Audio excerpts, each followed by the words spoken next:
हम पहली टेक्निक जो इस्तेमाल करने जा रहे हैं वो सब्ट्रैक्शन टेक्निक है। सब्ट्रैक्शन टेक्निक बताने से पहले मैं आपको यहाँ पे 3 तस्वीरें दिखा रहा हूँ। आपने देखना है कि इनमें कॉमन क्या है। एक एक्सरसाइजिंग साइकिल है, कॉन्टैक्ट लेंस हैं और एक सूप है, साशे। क्या आप बता सकते हैं कि इनमें क्या चीज़ कम है, क्या चीज़ सब्ट्रैक्ट की गई है?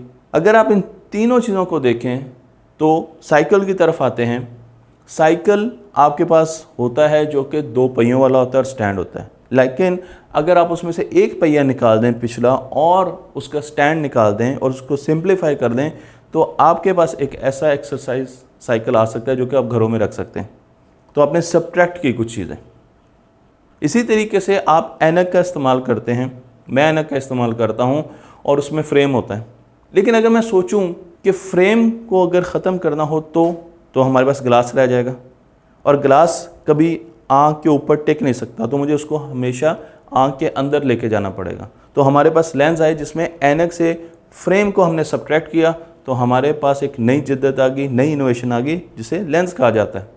और इसी तरीके से साशे सूप, आप सूप में से पानी को निकाल दें तो आपके पास साशे सूप बन जाएगा। तो हमने सबसे पहले कंपोनेंट को रियलाइज़ किया जिसको हमने इनोवेट करना है। मसलन ऐनक की बात करें, आपने ऐनक के सारे कंपोनेंट्स लिख लेने और फिर एक एक कंपोनेंट पर आपने गौर करना है कि क्या इसको मैं निकाल सकता हूँ बाहर, क्या इसको मैं निकाल सकता हूँ। और जब आपके जहन में आइडिया है तो आपने 2 सवाल इन सारी टेक्निक्स में पूछना है। ये जितनी भी 4 टेक्निक्स मैं बता रहा हूँ जिसमें सब्ट्रैक्शन, पहले 2 सवाल पूछना है कि क्या मुझे ये करना चाहिए, क्या इस चीज़ का कोई फ़ायदा होगा। क्योंकि आपके जहन में तो बहुत से आइडियाज़ आ रहे होंगे। मसलन एक आइडिया ये भी आ सकता है कि मैं ग्लास ही निकाल दूँ। तो आपका सवाल ये होगा कि क्या मुझे ये करना चाहिए, शुड वी डू इट, ये सवाल है। और दूसरा सवाल ये पूछना चाहिए कि कैन वी डू इट, क्या हमारे पास आज इतने रिसोर्सेज हैं, टेक्नोलॉजी है कि ये काम जो मैं सोच रहा हूँ ये हम कर सकते हैं। अगर इन दोनों सवालों के जवाब आपके पास आ जाते हैं और येस हो जाता है तो उसके बाद आप अपने डिज़ाइन को थोड़ा सा चेंज करें, मॉडिफाई करें और आपने एक नई इनोवेशन का इजरा किया।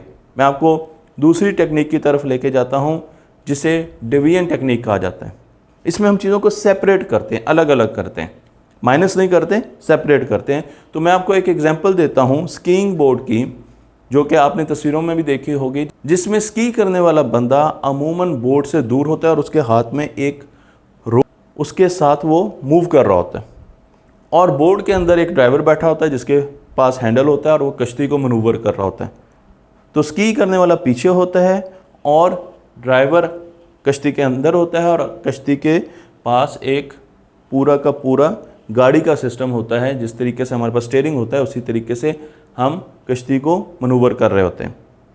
लेकिन एक कंपनी आई और उसने सोचा कि क्यों ना यहाँ पर डिवीजन टेक्निक लगाई जाए, क्यों ना इस स्टीयरिंग को उठाया जाए और इसे स्की करने वाले बंदे को दे दिया जाए, वो खुद ब खुद मनूवर करे कि उसको गाड़ी को या कश्ती को किस तरफ लेके जाना है और इस तरीके से हम ड्राइवर को भी ख़त्म कर सकते हैं।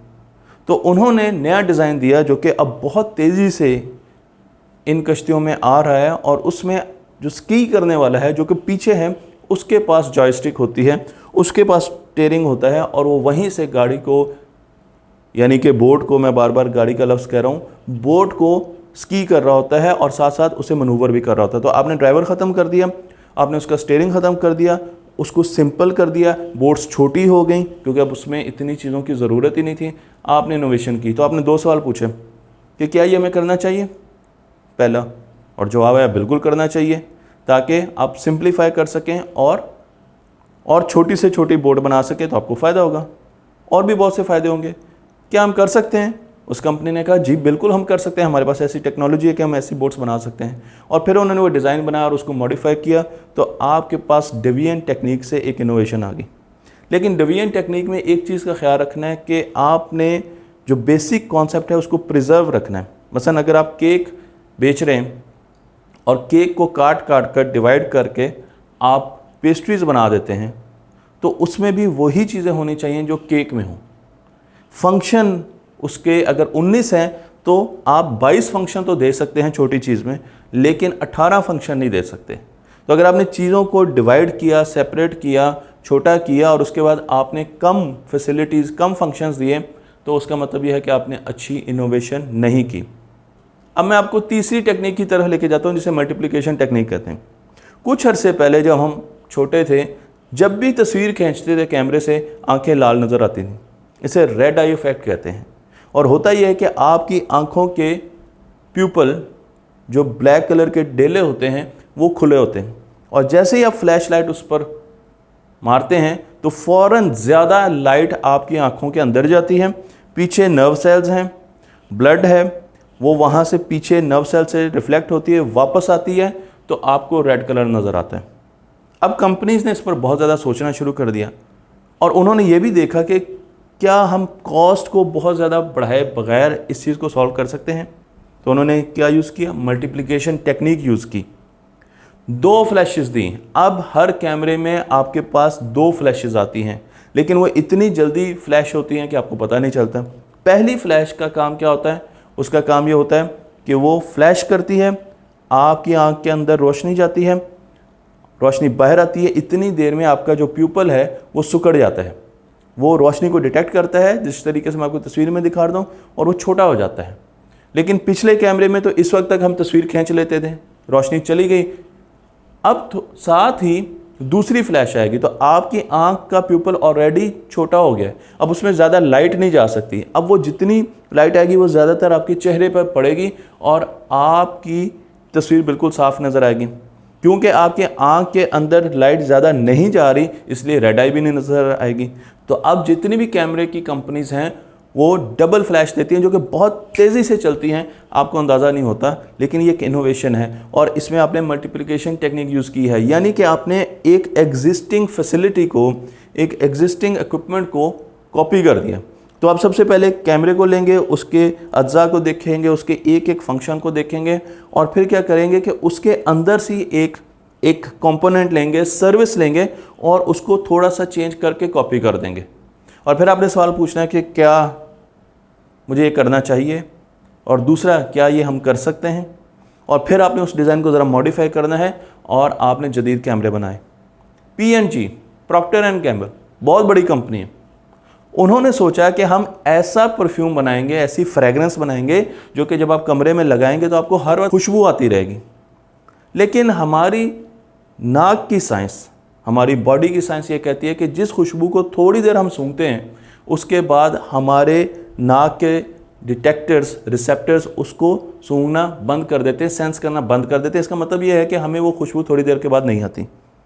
इस चीज़ को P&G ने गौर से देखा और उन्होंने अपना एक प्रोडक्ट बनाया जिसका नाम है नोटिसेबल एयर फ्रेशनर, यानी इस एयर फ्रेशनर की खुशबू कभी ख़त्म नहीं होगी। और उन्होंने क्या यूज़ किया? Multiplication technique.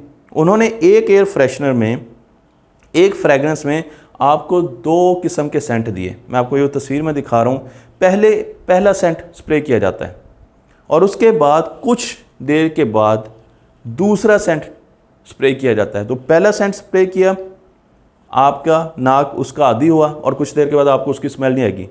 फ़ौरन दूसरा सेंट स्प्रे कर दिया जाएगा, अब फ़ौरन आपके लिए नई खुशबू आएगी। आप कहेंगे वाह ज़बरदस्त, ये तो बड़ी अच्छी खुशबू है। फिर दोबारा वो पहला सेंट स्प्रे करेगा, अब आपका नाक दूसरे सेंट की स्प्रे का आदी हुआ है, तो आपके पास पहला सेंट आ गया, फिर दूसरा। तो वो स्विचिंग कर रहा है, और ये उनका इनोवेटेड एक प्रोडक्ट है जिसने मल्टीप्लिकेशन टेक्निक इस्तेमाल की। तो आप देख सकते हैं कि किस तरीके से आप भी अपने आइडियाज़ में मल्टीप्लिकेशन टेक्निक का इस्तेमाल कर सकते हैं और जिद्दत पैदा कर सकते हैं, इनोवेट कर सकते हैं चीज़ों को। एडिसन के बारे में कहा जाता था कि उसके घर जब भी जाओ, उसका दरवाज़ा खोलने में, उसके घर के दरवाजे को खोलने में बहुत जान लगाई जाती है, ताकत लगती थी। और उस वक्त ये कहा जाता था कि एडिसन ने अपने घर के दरवाजे के साथ अपने प्लम्बिंग सिस्टम का पंप जोड़ा हुआ है। तो जब आप उसके घर का दरवाज़ा खोलते थे तो उसका पंप मैनुअल था, वो चलना शुरू हो जाता था, और उसके प्लम्बिंग सिस्टम में फ्रेश वाटर, पानी दाखिल किया जाता था ताकि वो साफ़ सुथरा रहे। इसे हम यूनिफिकेशन टेक्निक कहते हैं। यानी आपके पास एग्जिस्टिंग हार्डवेयर है, जो हार्डवेयर आपके पास है उसके साथ आपने एडिशनल काम करना है, उसको एडिशनल टास्क असाइन कर देना है। आप जब ये काम करेंगे तो उसके बाद फिर आपने वही 2 सवाल पूछने हैं कि क्या मुझे इसका करने का कोई फ़ायदा है और क्या मैं कर सकता हूँ, और उसके बाद आपने उसको मॉडिफाई करना है और आपने एक नई जिद्दत लेके आनी है। तो इसे यूनिफिकेशन टेक्निक कहा जाता है, निसान ने इस टेक्निक का इस्तेमाल अपनी गाड़ियों में किया। जब भी हम गाड़ी में हवा भरवाते हैं तो हमारे पास एक आला होता है जो कि हवा को पहले चेक करता है और उसके साथ एक प्रेशर गेज लगी होती है जिस पर हम देख रहे होते हैं, और वो प्रेशर गेज के साथ हवा भर रहा होता है और साथ साथ मॉनिटर कर रहा होता है। लेकिन निसान ने इस चीज़ की यानी प्रेशर गेज की ज़रूरत ख़त्म कर दी। अब निसान अपने हॉर्न का इस्तेमाल करती है। जब आपकी गाड़ी में हवा एक ख़ास पॉइंट तक पहुंच जाती है तो निसान का डिटेक्टर उसे डिटेक्ट करता है और आपका हॉर्न बजता है, जिससे बाहर खड़े बंदे को भी पता चल जाता है कि अब मैंने हवा और नहीं भरनी, और अंदर ड्राइवर को भी पता चल जाता है। तो जब आप हवा भराने के लिए जाएंगे तो चारों टायरों पर 4 हॉर्न्स बजेंगे। आपको किसी भी प्रेशर गेज की ज़रूरत नहीं है, क्योंकि वो प्रेशर गेज अमूमन कैलिब्रेट नहीं होती और वो नुकसान पहुंचा सकती है आपके टायर को। तो इन्होंने क्या किया, इन्होंने यूनिफिकेशन कर दी। हॉर्न पहले मौजूद था और टायरों में हवा पहले भरी जाती थी। सेंसर्स थे जो कि प्रेशर बता रहे थे, लेकिन इन्होंने उन सेंसर्स को और उस हॉर्न को आपस में मिला दिया। तो एडिशनल टास्क दिया और यूनिफाई कर दिया दो चीज़ों को। मेगा यूनिफिकेशन की एक बहुत बड़ी मिसाल मोबाइल फ़ोन है। आज से 20 साल पहले मैं आपको टेक्नोलॉजीज़ दिखा रहा हूँ जो कि अलग अलग एग्जिस्ट करती थी। टेप रिकॉर्डर अलग एग्जिस्ट करता था, VCR अलग एग्जिस्ट करता था, आपके पास माइक अलग, रिकॉर्डर अलग, वॉकमैन जिससे हम गाने सुनते थे। तो आप यहाँ पर देख सकते हैं एडिट की चीज़ें अलग एग्जिस्ट करती थी, लेकिन आज वो सारी की सारी चीज़ें आपके मोबाइल फ़ोन में आ चुकी हैं। तो आपने वो सारे टास्क, वो सारी मटेरियल इक्विपमेंट एक हार्डवेयर में लेके आए हैं, यूनिफाई कर दिया है, और ये सबसे बड़ी मिसाल है यूनिफिकेशन की। लेकिन मोबाइल से ही मैं अपनी वीडियो का इख्तिताम करूँगा कि जब नोकिया बुरे तरीके से पिट रही थी और सैमसंग और एप्पल ऊपर की तरफ जा रहे थे, क्योंकि नोकिया आज से 20 साल पहले जायंट था मोबाइल कंपनीज़ में और हर जगह तरफ नोकिया के मोबाइल इस्तेमाल होते थे। तो मोबाइल में जिद्दत ना लाने की वजह से नोकिया बहुत पीछे रह गई और वो पिट गई और बाकी कंपनीज आगे निकल गई। तो उनके CEO ने, स्टीव बाल्मर ने अपनी प्रेस कॉन्फ्रेंस की और उन्होंने कहा रोते हुए कि हमने कुछ गलत नहीं किया, लेकिन पता नहीं क्यों हम कामयाब नहीं हुए, हम हार गए। लेकिन वो जानते थे कि उन्होंने कुछ गलत किया है। आज की तेज़ दुनिया में, तेज़ी से तरक्की करने वाली दुनिया में, आप अगर इनोवेशन, क्रिएटिविटी, प्रॉब्लम सॉल्विंग और क्रिटिकल थिंकिंग के बग़ैर काम करेंगे तो आपने बहुत बड़ा जुर्म किया है। इसलिए मैं आपको ये कहता हूँ कि बजाय हमारे बच्चे आज से 20 साल के बाद और 10 साल के बाद रोते हुए ये कहें कि हमने तो कोई गलत काम नहीं किया, ना हमने झूठ बोला, ना हमने किसी को धोखा दिया, ना हमने चोरी की, लेकिन हम पीछे क्यों रह गए, उससे बेहतर है कि आज इन स्किल्स को हम अपने बच्चों को सिखाएं, जो कि इस सीरीज़ में सिखाई जाएंगी। आपको नई नई एग्जांपल्स दी जाएंगी। जिस तरीके से मैंने आपको 4 टेक्निक्स बताई हैं, आपने इन टेक्निक्स को अपनी रोज़मर्रा की ज़िंदगी में यूज़ करना है, सोचना है, बच्चों को लगाना है, ताकि वो नई नई चीज़ें आपको बनाएं, नए नए आइडियाज़ दें और इंशाल्लाह बड़े होकर उनमें ये टेक्निक्स एम्बेड हो चुकी होंगी। तो ये वो तरीका है जिससे हम स्किल्स और इस किस्म की स्किल सीख सकते हैं। तो अगली वीडियोस का इंतज़ार कीजिएगा।